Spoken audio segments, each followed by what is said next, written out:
जय माजी सारी।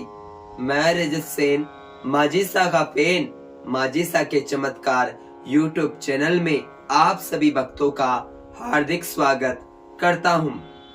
आज का हमारा मुख्य विषय है अपनी कुलदेवी के बारे में कैसे पता करें और उनको अपने घर कैसे लेकर आए। अधिकतर भक्तों को उनकी अपनी कुलदेवी के बारे में कोई भी जानकारी प्राप्त नहीं होती है और आप भी जानते हैं कि माजिसा तभी घर में आते हैं जब हमारी कुलदेवी हमारे घर में विराजमान होते हैं, क्योंकि माजिसा पहले हमें हमारी घर की कुलदेवी पुजवाते हैं, फिर स्वयं हमारे घर में आते हैं और अपने पर्चे दिखलाते हैं। आज का हमारा यही विषय है कि अपनी कुलदेवी के बारे में कैसे जानकारी प्राप्त करें। तो सबसे पहले अगर आप हमारे चैनल पर नए हैं तो चैनल को सब्सक्राइब कर दीजिए और सभी भक्तों से आग्रह है कि वीडियो को लाइक कर दीजिए और कमेंट में जय माजिसा जरूर लिखिए। माँ आपकी हर इच्छा पूर्ण करे। जय माजिसारी। अपनी कुलदेवी के बारे में अगर आपको पता नहीं है तो घबराइए नहीं, क्योंकि आप यही सोचिए कि कुलदेवी अब आपके घर में जल्दी ही आने वाले हैं, तभी तो ये वीडियो आपके सामने आया है, या यूं कहे माजिसा के हुक्म के कारण ही मैं ये वीडियो बना पा रहा हूँ। जय माजिसारी। अगर आपको अपने कुलदेवी के बारे में बिल्कुल भी जानकारी नहीं है और आपके पूर्वज भी नहीं जानते हैं, आपके संगे संबंधी भी जो आपसे उम्र में बड़े हैं वो भी नहीं जानते हैं कि आपकी कुलदेवी किस स्थान पर विराजमान है, तो घबराइए नहीं।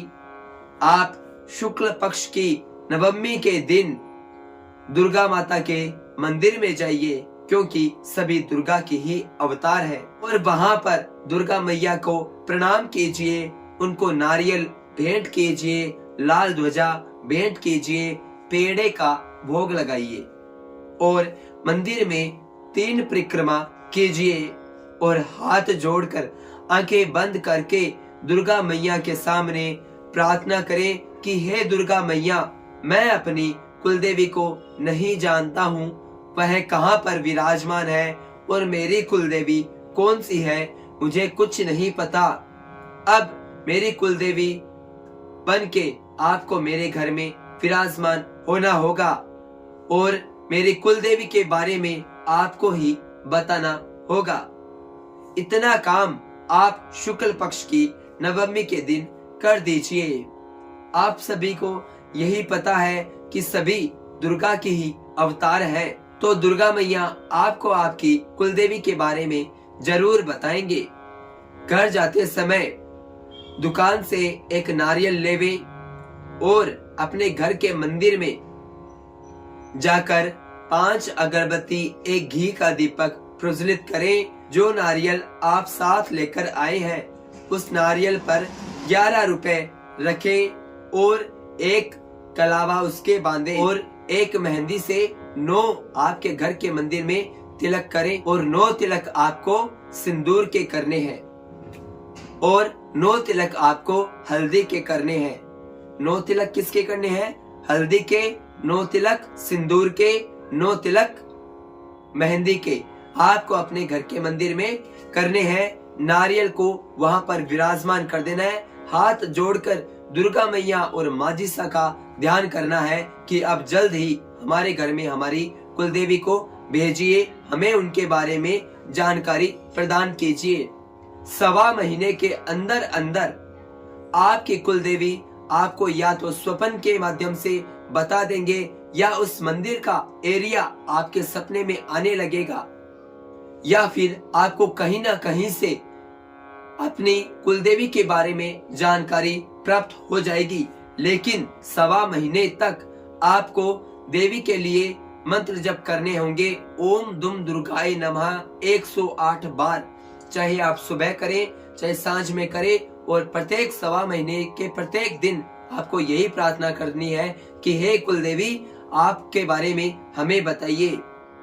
सवा महीने के अंदर अंदर आपको आपकी कुलदेवी दर्शन देंगे या किसी के माध्यम से बता देंगे कि आपकी कुलदेवी इस स्थान पर विराजमान है। उसके पश्चात अगर आपको पता लग जाता है कि आपकी कुलदेवी कहां पर विराजमान है तो करना क्या होगा? तो घबराइए नहीं, माजिसा की महर ही समझिए। जब आपको पता लग जाए कि आपकी कुलदेवी कहां पर है तो आप शुक्ल पक्ष की अष्टमी के दिन घर से रवाना होइए। अगर आपकी कुलदेवी कहीं दूर स्थान पर विराजमान है तो आप इस हिसाब से रवाना होइए ताकि आप नवमी तक अपनी कुलदेवी के दरबार जहाँ पे वो विराजमान है पहुंच जाए।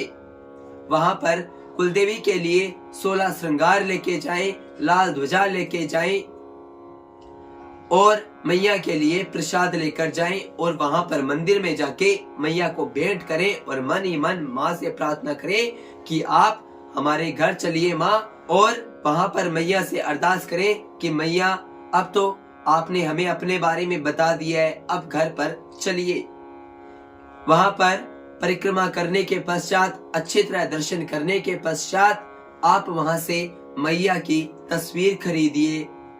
तस्वीर खरीदने के पश्चात आप वहां से लाल जो चुनरी होती है वो लेवे, सिंदूर लेवे और मंदिर के अंदर वापस जाएं और वहां पर पंडित जी से कह दे कि इस तस्वीर से तिलक करे। जब पंडित जी तिलक कर रहे होते हैं तो आप मन ही मन अरदास करें कि हे माँ, मैं आपको अपने साथ ले जाने आया हूँ, घर में चलिए और घर में तरक्की, उन्नति, अनधन के भंडार भरिए।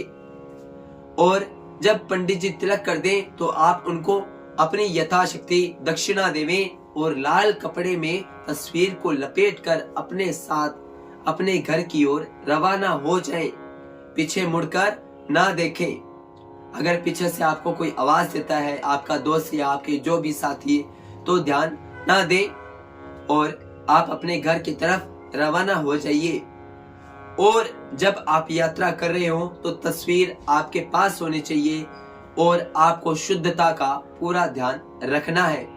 तस्वीर के साथ आपको त्रिशूल भी लेना है। मैया का त्रिशूल, मैया के लाल ध्वजा और चुनरी, या जिस स्थान पे आप गए हो अपनी मैया को लेके आए हो उस स्थान का सिंदूर, ये सभी चीजें आपको अपने पास रखनी है और रवाना होना है। जब आप घर पे पहुंच जाए तो घर पे पहले से कह के रखे कि आप गेहूं एक किसी प्लेट में या अपनी यथाशक्ति किसी भी स्थान में गेहूं बहुत सारे रखे और वहीं पे एक बार के लिए उस फोटो को विराजमान करें। उसके पश्चात आप स्नान इत्यादि से निर्वृत्त हो जाए, शुद्ध हो जाए और अपने आसपास के पंडित जी को बोल के रखे कि मैं अपने कुलदेवी को अपने घर पे लेकर आया हूँ, इनको यहाँ पे विराजमान करवाना है, एक छोटी सी पूजा करवानी है आपकी यथाशक्ति। क्योंकि किसी के पास पैसा है, किसी के पास नहीं है, कोई बड़ा उत्सव करता है तो कोई अपने मन के भाव से ही माँ को रिझाता है। तो चिंता मत करिए, पंडित जी को बुलाइए और उनसे अपनी यथाशक्ति पूजा करवाइए और शुभ मुहूर्त में अपने कुलदेवी की तस्वीर को विराजमान करवा दीजिए। उसके पश्चात आप मैया को उनकी पसंद का हलवे का भोग लगाइए। हलवे का ना हो तो खीर पूरी का लगाइए। अपनी यथाशक्ति सात्विक भोग उनको दीजिए और जो आप साथ में लाल ध्वजा लेके आए थे वो अपने घर की छत पे लगा दें और जो गेहूं आपने रखे थे वो गेहूं आप पक्षियों को डाल दें और माँ से कहें कि माँ, मैं यथाशक्ति आपकी पूजा पाठ करूंगा, मुझसे भविष्य में कोई भूल चूक हो, त्रुटि हो, गलती हो तो मुझे माफ करना और मेरे जीवन का उद्धार करना मैया, यही आपसे प्रार्थना है। जय माजिसारी। इससे अगला वीडियो यही होगा कि माजिसा को हम अपने घर पे कैसे लाएं। जय माजिसारी।